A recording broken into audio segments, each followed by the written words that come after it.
আজকের ভিডিওটা সর্বোচ্চ শেয়ারের আহ্বান জানাচ্ছে। একজন বাংলাদেশের মানুষ হিসেবে আমি চাই না একটা স্বাধীন ভূখণ্ডের মধ্যে আরো একটি দেশের জন্ম হোক। অলরেডি একটা অলিখিত দেশ বা শাসন ব্যবস্থা চালু আছে এই বাংলাদেশের ভূখণ্ডের মধ্যে, আর সেই জায়গাটার নাম হচ্ছে চট্টগ্রাম। চট্টগ্রামের একটা বিশেষ স্থান আছে। গেল কয়েকদিন আগে আমাদের কুমিল্লা র্যাবের একজন কর্মকর্তা নিহত হয়েছেন। মাইক্রোবাসে র্যাব কর্মকর্তারা গেলে মাইকিং করে সেখানে র্যাব কর্মকর্তাকে জীবনে শেষ করে দেওয়া হয়। যে এলাকায় এই ঘটনাটি ঘটেছে সেই এলাকাটির নাম হচ্ছে জঙ্গল সলিমপুর। চট্টগ্রামের ভেতরেই, বাংলাদেশের ভেতরে চট্টগ্রাম আর এই চট্টগ্রাম শহরের খুব কাছাকাছি একটা এলাকা হচ্ছে জঙ্গল সলিমপুর।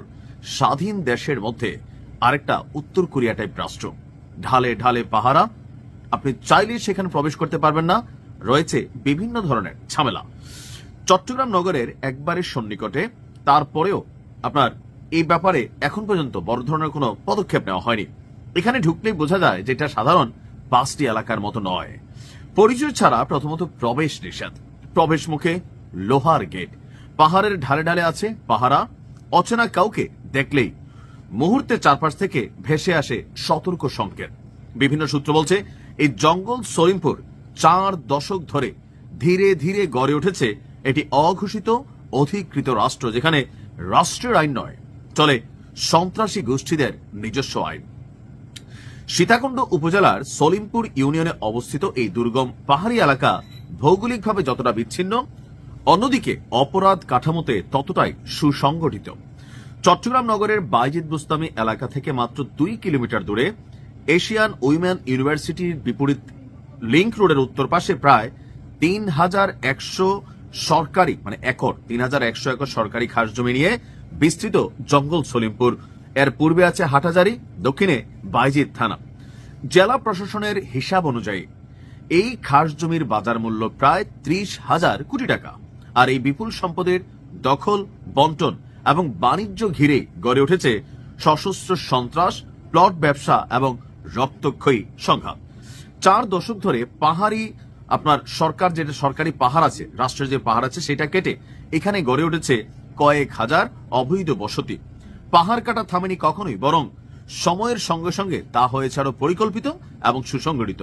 পাহাড় কেটে জমির সমতল করা যেই ভূমিগুলো আছে সেখানে প্লট আকারে বিক্রি, বিদ্যুৎ পানি নিয়ন্ত্রণ, চাঁদাবাজি, মাদক, অস্ত্র ব্যবসা সব মিলিয়ে জঙ্গল সলিমপুর আজ একটি পূর্ণাঙ্গ ছায়া অর্থনীতির কেন্দ্র এবং একটি নিষিদ্ধ ভূখণ্ড।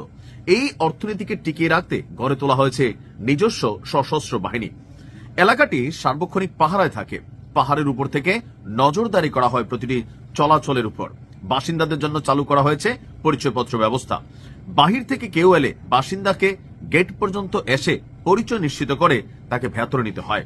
প্রশাসনের গাড়ি ঢুকলেই পাহারাদারদের মাধ্যমে মুহূর্তে খবর ছড়িয়ে পড়ে শুরু হয় সংঘবদ্ধ প্রতিরোধ।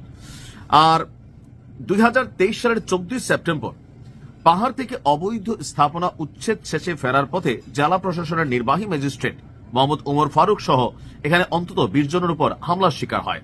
2022 সালে র্যাব এবং পুলিশের উপরও একাধিক হামলার ঘটনা ঘটে।